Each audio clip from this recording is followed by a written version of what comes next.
Hello students, आज की video में हम बात करने जा रहे हैं कि एक्टिव से पैसिव वॉइस कैसे बनाए जाते हैं।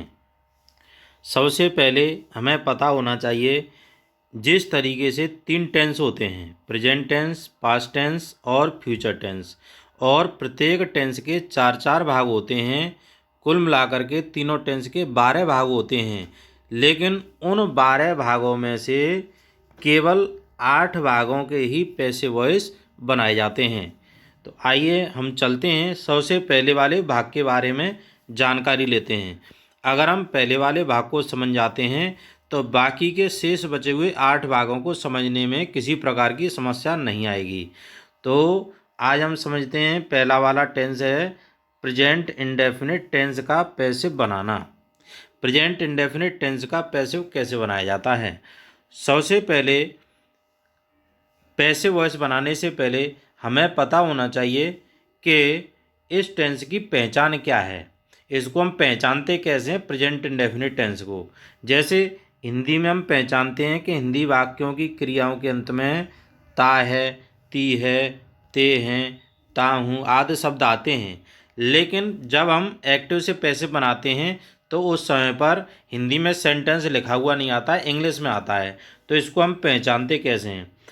अगर किसी भी सेंटेंस में डू का प्रयोग है या डज का प्रयोग है या किसी वर्ब यानी क्रिया में एस है, यस है, या केवल फर्स्ट फॉर्म है, तो वह वाक्य प्रेजेंट इंडेफिनिट टेंस का होता है। तो ऐसे वाक्यों के पैसिव बनाते समय हमें डू या डज नहीं लगाना होता है, हमें या तो इज लगाना होता है या आर लगाते हैं या फिर एम लगाते हैं। लेकिन इज आर एम सब्जेक्ट को देख करके ही लगाते हैं। आइए हम एग्जाम्पल के माध्यम से समझते हैं। पहला एग्जाम्पल है you do not write a letter. पहला एग्जाम्पल लिखा हुआ है you do not write a letter, bracket में लिखा हुआ है पैसिव वॉइस, यानी इसको हमें पैसिव में कन्वर्ट करना है।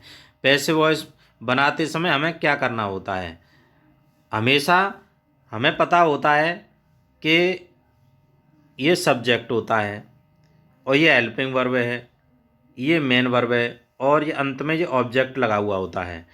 तो सब्जेक्ट को ऑब्जेक्ट बना देते हैं और ऑब्जेक्ट को सब्जेक्ट बना देते हैं।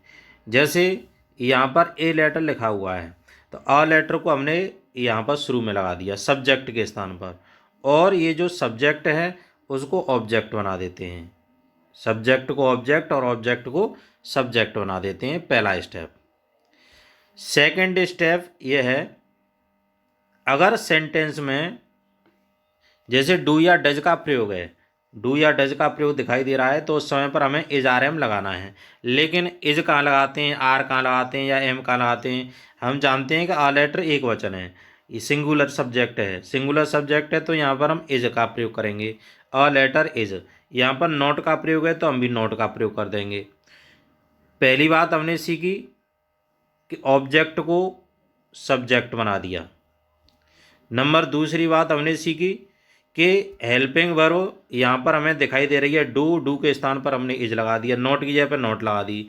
जब हम पैसिव वॉइस बनाते हैं तो टेंस चाहे कौन सा भी भाग हो, 8 भागों में से जिनका पैसिव वॉइस बताया जाएगा, अभी पहला वाला भाग बताया जा रहा है, कौन सा भी भाग हो, पैसिव बनाते समय हमेशा वर्ब की थर्ड फॉर्म लगाते हैं। जैसे राइट की थर्ड फॉर्म यहाँ पर रिटन का प्रयोग कर दिया। अगर यहाँ प्ले लिखा होता तो प्लेड कर देते, हेल्प लिखा होता तो हेल्प कर देते, ये ध्यान रखना होता है। नेक्स्ट स्टेप ये होता है कि जब हम सब्जेक्ट को ऑब्जेक्ट बनाते हैं तो उससे पहले अपनी ओर से बाय लगा देते हैं। एक बार पुनः समझते हैं, सब्जेक्ट को ऑब्जेक्ट बना देते हैं, ऑब्जेक्ट को सब्जेक्ट बना देते हैं, हेल्पिंग वर्ब के स्थान पर बदल करके लिखते हैं, नॉट के स्थान पर नॉट लगाते हैं, हमेशा थर्ड फॉर्म लगाते हैं। और जब हम सब्जेक्ट को, जैसे शुरू में यू दिखाई दे रहा है तो अपनी ओर से पीछे वाई लगाते हैं। पहले वाले वाक्य का हिंदी में अर्थ है you do not write a letter, आप पत्र नहीं लिखते हो। और जो पैसिव वॉइस में कन्वर्ट किया गया, बदला गया है, a letter is not written by you, एक पत्र आपके द्वारा नहीं लिखा जाता है। आइए नेक्स्ट एग्जाम्पल को समझते हैं। नेक्स्ट एग्जाम्पल है Rohit does not abuse others. Rohit दूसरे लोगों को गाली नहीं देता है। तो ऐसे वाक्यों का पैसिव किस तरीके से बनाते हैं, नियम वही रहेगा जैसा कि पहले वाले एग्जाम्पल में बताया गया है। जैसे रोहित तो यहाँ पर सब्जेक्ट है, तो हमने यहाँ पर ऑब्जेक्ट बना दिया, और ये जो ऑब्जेक्ट है उसको हमने सब्जेक्ट बना दिया। नेक्स्ट स्टेप, अगर यहाँ पर जो भी हेल्पिंग वर्ब है, हेल्पिंग वर्ब को हम पहचानते हैं, जैसे देखते हैं कि जैसे डू या डज का प्रयोग है तो इज आर एम लगाते हैं, लेकिन हमें पता है कि अदर्स जो है बहुवचन है, प्लूरल नाउन है, इसलिए यहाँ पर हमने आर का प्रयोग किया। अदर्स आर नॉट की जगह पर नॉट लगा दिया। और हमेशा थर्ड फॉर्म का प्रयोग करते हैं, एब्यूज की थर्ड फॉर्म एब्यूज्ड। जब हम सब्जेक्ट को ऑब्जेक्ट यानी पीछे पहुँचाते हैं तो उससे पहले अपनी ओर से बाय लगा देते हैं। Next example, Radhika decorates the room. Radhika कमरे को सजाती है। अब हम पैसिव वॉइस में किस तरीके से बदलेंगे, नियम अंत तक वही रहने हैं सभी, बस केवल अंतर आएगा केवल हेल्पिंग वर्ब का, उसको हम अगली वीडियो में बता देंगे शॉर्टकट में। केवल पहला ही वाला भाग समझना अच्छी तरीके से, अगले वाले भाग को हम एक ही वीडियो में सबको समाप्त कर देंगे, सब आसानी से समझ में आ जाएंगे शॉर्टकट तरीके से। यहाँ पर लिखा हुआ है राधिका डेकोरेट्स द रूम। तो जैसा कि हमने ऊपर बताए गए एग्जाम्पल में देखा कि सब्जेक्ट है राधिका और द रूम ऑब्जेक्ट है, ऑब्जेक्ट को सब्जेक्ट बना देंगे, द रूम को यहाँ पर आगे ले आएंगे और राधिका को पीछे ले जाएंगे, सब्जेक्ट को ऑब्जेक्ट और ऑब्जेक्ट को सब्जेक्ट। नंबर सेकंड स्टेप ये है, अगली पहचान बताई गई थी अगर वाक्य में डू या डज का प्रयोग है। यहाँ पर हमें डू या डज नहीं दिखाई दे रहा है, यहाँ पर हमने पहचान यह देखी थी कि वाक्य में या तो डू का प्रयोग है या डज का प्रयोग है या फिर वर्ब में एस आई एस है। तो जैसा कि हम देख रहे हैं कि इसमें हमें एस आई एस लगी हुई दिखाई दे रही है, decorates, Radhika decorates the room. तो यहाँ पर द रूम को हम सबसे पहले लगाएंगे सब्जेक्ट के रूप में और राधिका को पीछे लिख देंगे राधिका। अब यहाँ पर हमें एस आई एस लगा दिखाई दे रहा है तो प्रेजेंट इंडेफिनिट का है, तो यहाँ पर हम इज का प्रयोग करेंगे क्योंकि यहाँ पर द रूम एक वचन का है, सिंगुलर नाउन है। नेक्स्ट स्टेप बताया गया था कि कौन सा भी टेंस हो, हमेशा जब पैसिव बनाते हैं तो हमेशा थर्ड फॉर्म का ही यूज किया जाता है। डेकोरेट्स का डेकोरेटेड कर दिया, जब राधिका को पीछे ले गए तो बाय अपनी तरफ से लगाते हैं। एग्जाम्पल का अर्थ है Radhika decorates the room, Radhika कमरे को सजाती है। The room is decorated by Radhika, कमरा राधिका के द्वारा सजाया जाता है। यहाँ पर जो बाई दिखाई दे रहा है, बाय का मतलब द्वारा, किसी के द्वारा कोई काम किया जाता है तब इसको लगाते हैं। नेक्स्ट एग्जाम्पल देखते हैं, यू प्ले फुटबॉल, आप फुटबॉल खेलते हो। तो जैसा कि हमने ऊपर के एग्जाम्पल में भी देखा कि यहाँ पर यू तो सब्जेक्ट है और फुटबॉल ऑब्जेक्ट है, तो ऑब्जेक्ट को हम सबसे पहले लगा देंगे फुटबॉल। अब हमने यहाँ पर इज का प्रयोग किया क्योंकि फुटबॉल एक वचन है और वाक्य प्रेजेंट इंडेफिनिट का है। पहचान कैसी हुई, क्योंकि यहाँ पर फर्स्ट फॉर्म का प्रयोग है, फर्स्ट फॉर्म आता है तो प्रेजेंट इंडेफिनिट का ही एग्जाम्पल होता है। और यहाँ पर जो प्ले दिखाई दे रहा है, प्ले की जगह पर प्लेड का प्रयोग कर दिया गया है। जब ये सब्जेक्ट को जब हम ऑब्जेक्ट बनाते हैं तो उसको अंत में बाय लगा करके लिखते हैं, बाय यू, जैसा कि यहाँ पर दिखाई दे रहा है। आगे चलते हैं, अब हम यहाँ से आगे अब हम प्रोनाउंस को बदलना सीखेंगे। जैसा कि हमें दिखाई दे रहा है कि अगर सेंटेंस में अगर आई लगा हुआ आ जाता है तो उसको मीम बदल देते हैं, वी को अस में बदल देते हैं, यू को यू में, ही को हिम में, सी को हर में, दे को देम में, इट को इट में बदलते हैं। अब कैसे बदलते हैं, एग्जाम्पल सामने आ रहे हैं। पहला एग्जाम्पल है I do not play tipcat. I do not play, मैं नहीं खेलता हूँ टिपकेट। टिपकेट कहते हैं गिल्ली डंडा को। जैसा कि हमें यहाँ पर आई दिखाई दे रहा है और पीछे में वर्ब के बाद में जिसकी हम थर्ड फॉर्म बनाते हैं उसके बाद में ऑब्जेक्ट होता है, जैसा कि टिपकेट दिखाई दे रहा है। तो टिपकेट को हमने सबसे पहले लगा दिया और जैसा कि हमें यहाँ पर बताया था कि हेल्पिंग वर्ब को बदल के लिखते हैं, डू डज के स्थान पर इज आर एम लगाते हैं। टिपकेट, टिपकेट सिंगुलर सब्जेक्ट होता है तो यहाँ पर इज लगा दिया, नॉट के स्थान पर नॉट लगा दिया, प्ले की थर्ड फॉर्म प्लेड का प्रयोग कर दिया गया। और जैसा कि अभी ऊपर बताया गया था कि जहाँ पर आई लगा हुआ होता है आई को मी में बदलते हैं। कैसे बदलते हैं? जैसे यहाँ पर आई दिखाई दे रहा है तो यहाँ पर मी लगा दिया है, सब्जेक्ट को हमने ऑब्जेक्ट में बदला तो मी में बदल देते हैं। और बाय तो अपनी ओर से लगाते ही लगाते हैं। आई डू नॉट प्ले टिपिकेट, में गिल्ली डंडा नहीं खेलता हूँ। दूसरे एग्जाम्पल का अर्थ है जो पैसिव में बदला गया है, टिपिकेट is not played by me, gilli danda. Next example को समझते हैं। He does not like them, जैसा कि हम देख रहे हैं यहाँ पर ही लिखा हुआ है, यहाँ पर देम लिखा हुआ है, तो हम जानते हैं कि देम को तो आगे लेकर के आएंगे, देम को दे में बदल देते हैं और ही को हिम में बदल देते हैं। जैसा कि ऊपर दोबारा हम देखते हैं, यहाँ पर हम देख रहे हैं कि देम को दे में बदल देते हैं और दे को देम में बदल देते हैं। आई को मी में बदल देते हैं, मी को आई में बदल देते हैं। अगर पीछे मी होता है शुरू में लाते हैं तो आई हो जाता है, अगर शुरू में आई होता है सब्जेक्ट के रूप में ऑब्जेक्ट बनाते हैं तो मी हो जाता है। देखते हैं आगे एग्जाम्पल को समझते हैं फिर पुनः। He does not like them, them को दे में बदल दिया और डज के स्थान पर हमने यहाँ आर लगा दिया, क्योंकि दे के साथ में आर का प्रयोग होता है। नॉट के स्थान पर नॉट लगा दिया। लाइक की थर्ड फॉर्म लाइकड का प्रयोग कर दिया और ही को इधर ले जाते हैं तो हिम करते हैं और अपनी ओर से बाय का प्रयोग करते हैं। नेक्स्ट एग्जाम्पल, शी एडवाइजेज मी, वह मुझे सलाह देती है। यहाँ पर हम देख रहे हैं कि सी को तो हर में बदल देते हैं और मी को शुरू में लाते हैं तो आई कर देते हैं और एस आई एस का प्रयोग है तो इजार एम का प्रयोग कर देंगे, आई के साथ एम लगाएंगे। एडवाइज की थर्ड फॉर्म एडवाइज्ड और सी को पीछे हर करेंगे तो अपनी ओर से वाई लगाते हैं, यानी सब्जेक्ट को ऑब्जेक्ट बनाते हैं तो अपनी ओर से वाई लगाते हैं। अब हम यहाँ से आगे इंट्रोगेटिव सेंटेंस के बारे में बात करेंगे, यानी प्रश्नवाचक वाक्यों के बारे में बात करेंगे। जैसा हम देख रहे हैं कि यहाँ पर डज का प्रयोग शुरू में हो रहा है, शुरुआत में डज या डू या डज का प्रयोग होता है तो इंट्रोगेटिव सेंटेंस होता है, इसका हमें पैसिव बनाना है।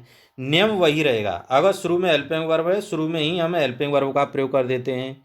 लेकिन अब हमें ये देखना है कि जैसे रंजीत यहाँ पर सब्जेक्ट है और द काइट ऑब्जेक्ट है, तो सब्जेक्ट को तो हमने ऑब्जेक्ट लगा दिया बना दिया और द काइट को सब्जेक्ट बना दिया, तो द काइट के अनुसार हमने इज का प्रयोग किया है, हमने रंजीत के अनुसार नहीं किया है, द काइट के अनुसार इज का प्रयोग किया है। और फ्लाई की थर्ड फॉर्म फ्लोन हो गई।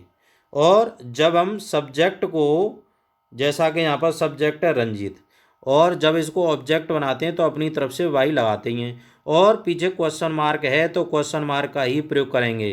अगर क्वेश्चन मार्क नहीं लगाया तो क्वेश्चन का जो आंसर है वह गलत माना जाएगा। नेक्स्ट एग्जाम्पल देखते हैं। अब हम नेक्स्ट एग्जाम्पल में देख रहे हैं where does, where, what, when, where, how, इस तरीके से अगर प्रश्नवाचक शब्द आते हैं, इन्हें WH फैमिली वर्ड्स भी कहा जाता है, तो पैसिव बनाते समय उनको शुरू में ही लगाया जाता है। जैसे शुरू में वेयर का प्रयोग है तो हम वेयर का ही प्रयोग करेंगे। तो यहाँ पर हम देख रहे हैं where does she play badminton, तो वेयर की जगह वेयर का प्रयोग कर दिया, डज के स्थान पर हमने इज लगा दिया क्योंकि डू डज के स्थान पर इजार लगाते हैं, क्योंकि यहाँ पर पीछे जो ऑब्जेक्ट है बैडमिंटन, बैडमिंटन को हमने यहाँ पर सब्जेक्ट बना दिया। Where does she play badminton, where is badminton, play की थर्ड फॉर्म प्लेड का प्रयोग कर दिया गया है और जैसा हमें यहाँ पर सी दिखाई दे रहा है, सी को हमने हर में बदल दिया है और अपनी ओर से वाई लगा दिया है। नेक्स्ट एग्जाम्पल आगे समझते हैं। यदि प्रश्नवाचक वाक्यों में हु का प्रयोग होता है तो ऐसे वाक्यों का पैसिव कैसे बनाया जाता है। अगर प्रश्नवाचक वाक्य के शुरू में हु का प्रयोग है तो हु के स्थान पर बाय हुम का प्रयोग कर देते हैं। आइए एग्जाम्पल से समझते हैं। हु एब्यूजेज हिम, उसको गाली गलौज कौन करता है। तो जब इसका हमें पैसिव बनाना है तो हु के स्थान पर बाय हुम का प्रयोग कर देते हैं। अब हमने यहाँ पर देखा कि इसमें एस आई एस का प्रयोग है तो प्रेजेंट इंडेफिनिट का टेंस हुआ, तो यहाँ पर हम इज आर एम का प्रयोग करेंगे। क्यों? क्योंकि प्रेजेंट इंडेफिनिट टेंस का सेंटेंस है ये। Who abuses him, who abuses him, तो हु के स्थान पर बाई हुम लगा दिया। हिम को इधर लाएंगे तो ही हो जाएगा, और ही के अनुसार हमने इज का प्रयोग किया, और एब्यूज की थर्ड फॉर्म एब्यूज्ड का प्रयोग कर देते हैं। अब इसमें पीछे बाय नहीं आता है, क्योंकि यहाँ पर हमने शुरू में ही हु को तो हुम में बदल दिया एम लगा करके, और अपनी ओर से बाय लगा दिया है। अब इसके अर्थ को समझते हैं। हु एब्यूजेज हिम, उसको गाली गलौज कौन करता है या गाली कौन देता है। बाय हुम, किसके द्वारा, इज ही एब्यूज्ड, किसके द्वारा उसे गाली गलौज दी जाती है। नेक्स्ट एग्जाम्पल और देखते हैं। Who does not help her, उसकी मदद कौन नहीं करता है। तो देख रहे हैं हम यहाँ पर हु का प्रयोग है तो बाय हुम का प्रयोग कर दिया। यहाँ पर पीछे हर था, हर को इधर लाएंगे तो सी हो जाएगा, और सी के अनुसार यहाँ पर हमने इज का प्रयोग कर दिया है, और नॉट के स्थान पर नॉट लगा दिया है। हेल्प की थर्ड फॉर्म हेल्प्ड का प्रयोग कर दिया है, और पीछे क्वेश्चन मार्क अवश्य लगाएंगे यहाँ पर। अगर क्वेश्चन मार्क नहीं लगाया तो ये गलत माना जाएगा, गलत हो जाएगा। अब आगे हम समझते हैं। कभी कभी एक ही वाक्य में डबल ऑब्जेक्ट आ जाते हैं, यानी दो दो ऑब्जेक्ट आ जाते हैं। तो डबल ऑब्जेक्ट वाले वाक्यों के पैसिव कैसे बनाए जाते हैं, यहाँ पर हम बात करते हैं। जैसा कि हम जानते हैं कि सी सब्जेक्ट है, टीच वर्ब है। अब यहाँ पर मी और हिंदी, यहाँ पर दो ऑब्जेक्ट हो गए, और ऐसे वाक्यों के हमें पैसिव में कन्वर्ट करना है। जब दो दो ऑब्जेक्ट आ जाते हैं तो ऐसे वाक्यों को हम तीन प्रकार से पैसिव में बदल सकते हैं। तीनों प्रकार को हम समझते हैं। जहाँ तक संभव होता है, जैसे हम देख रहे हैं कि टीच जो मेन वर्ब है उसके बाद में दो ऑब्जेक्ट आते हैं, एक उनमें से सजीव होता है, जैसे कि मी का मतलब मुझे, तो ये तो सजीव हो गया, और हिंदी ये निर्जीव हो गया। जहाँ तक संभव होता है वहाँ तक सजीव को पहले लेकर के आते हैं। जैसे मी को इधर लेकर के आएंगे तो आई हो गया, और आई के साथ में एम का प्रयोग कर दिया। टीच की थर्ड फॉर्म टॉट होती है, आई एम टॉट। फिर उसके बाद में जो निर्जीव ऑब्जेक्ट होता है थर्ड फॉर्म के बाद उस निर्जीव ऑब्जेक्ट को लगा देते हैं, और सी को हर में बदल देते हैं, और अपनी तरफ से वाई लगाते ही लगाते हैं। तो सी टीचर्स मी हिंदी, तो मी को पहले लेकर के आए, I am taught Hindi by her. या फिर इसको हम, यह आवश्यक नहीं है कि सबसे पहले सजीव को ही शुरुआत में लगाया जाए, यह आवश्यक नहीं है। इसका दूसरा तरीका ये बताया जा रहा है और करके, और का मतलब अथवा। दूसरा तरीका क्या है, पहला तरीका तो ये हो गया। दूसरा तरीका है कि हम निर्जीव से ही बना सकते हैं, जैसे हिंदी को हमने पहले लगा दिया, लेकिन हिंदी के अनुसार तो इज का प्रयोग करेंगे। जैसा कि ऊपर देखा हमने आई के साथ में एम का प्रयोग किया है, हिंदी के साथ इज लगा दिया, हिंदी इज टॉट। जब हम सजीव को पीछे लगाते हैं तो अपनी तरफ से यहाँ पर टू का प्रयोग करना चाहिए।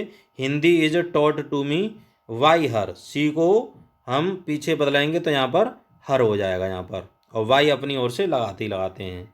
जैसा कि अभी बताया गया था कि सजीव को पहले लगाएंगे, पहले लगा करके भी कर सकते हैं, या फिर निर्जीव से ही पहले कर सकते हैं। लेकिन निर्जीव से पहले, निर्जीव को पहले लगाते हैं, सजीव को पीछे लगाते हैं, तो अपनी ओर से टू लगाते हैं। लेकिन मॉडर्न इंग्लिश में इसको टू को हटा करके भी लिखा जा सकता है। अगर टू को यहाँ पर हटा देंगे तो वह भी सेंटेंस सही माना जाएगा।